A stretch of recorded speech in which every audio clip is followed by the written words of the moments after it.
Hello students, welcome to IDBN Memorial classes. Now let us solve some important questions from exercise 9.2. इसमें से first जो question जो कि ज़्यादा ही इंपॉर्टेंट है वो क्या है? Question number 15. If a to the power n plus a to the power b to the power n divided by a to the power n minus 1 plus b to the power n minus 1 is am between a and b, then find n.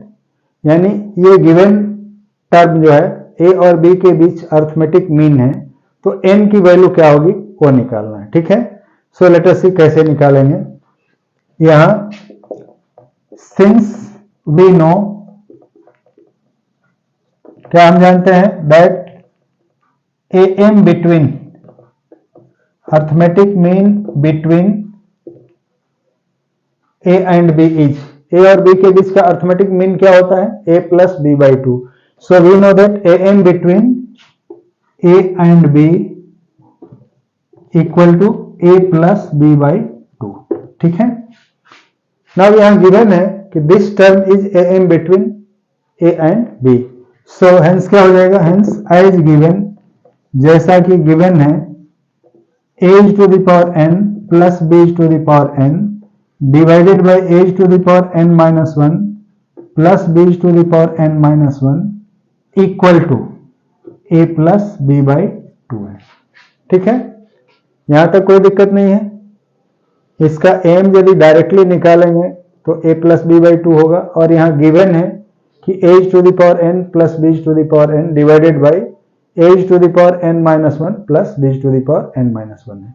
सो अब हम क्या करेंगे, इस given equation में cross multiply करेंगे तो क्या हो जाएगा? This will be equal to 2 into as to the power n, sorry 2 is into as to the power n plus 2 into B to the power n equal to a plus b into क्या होगा? A's to the power n minus 1 plus b to the power n minus 1. ठीक है, अब हम इसे into कर लेते हैं. सो क्या हो जाएगा? 2 is to the power n plus 2 is to the power 2 into B to the power n equal to, इस a से इन दोनों में इंटू करेंगे तो क्या होगा? a into as to the power n minus 1 क्या हो जाएगा? A's to the power n plus a into B to the power n minus 1. a से हमने दोनों में मल्टीप्लाई कर दिया, अब b से करेंगे तो क्या हो जाएगा? Plus b into as to the power n minus 1 plus b to the power n. ठीक है, अब ये a's to the power n और b to the power n को राइट से हम लेफ्ट की तरफ ले आएंगे तो ये दोनों माइनस हो जाएंगे. इधर 2 a's to the power n है, माइनस जब एक को करेंगे तो क्या बचेगा? A's to the power n. So a's to the power n plus वैसे ही b एक ला करके माइनस करेंगे तो b to the power n बचेगा इक्वल टू, इस साइड में क्या रह गया? a into B to the power n minus 1 plus b into as to the power n minus 1. ठीक है, अब इनमें से जो a की हाईएस्ट पावर है दोनों को एक तरफ करेंगे और b की हाईएस्ट पावर को एक तरफ, तो क्या हो जाएगा?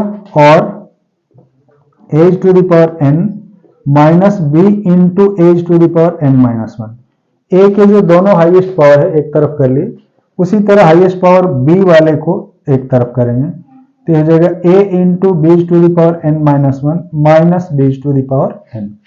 ठीक है, अब क्या है, इन दोनों साइड में यहां a to the power n minus 1 common है और इधर b to the power n minus 1 common है, तो हम इन दोनों कॉमन को बाहर ले लेते हैं.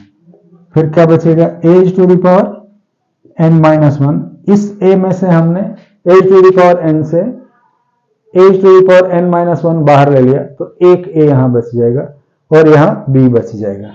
सो यहां a माइनस b हो गया. उसी तरह से इधर जब हम b to the power n minus 1 common लेंगे तो इधर भी a माइनस b बच जाएगा. ठीक है, अब क्या करेंगे? इस a माइनस b को राइट साइड ले जाएंगे और b to the power n minus 1 को लेफ्ट साइड, तो क्या मिलेगा? और एज to the power n minus 1 upon b to the power n minus 1 equal to a minus b divided by a minus b. ये कट के क्या हो जाएगा? 1. ठीक है, तो इसकी वैल्यू 1 मिली। और अब हमें क्या मिलेगा, a by B whole to the power हम n-1 कर सकते हैं, क्योंकि डिवाइड में दोनों का पावर सेम है। सो इसकी वैल्यू किसके इक्वल है, 1। अब यहां पर हम एक टेक्निक यूज करेंगे that we have learn in class 9, that is law of exponent. क्या होता है कि any number raise to power 0 equal to 1, यानी किसी भी नंबर की पावर हम 0 करते हैं तो उसकी वैल्यू क्या होती है, 1 होती है।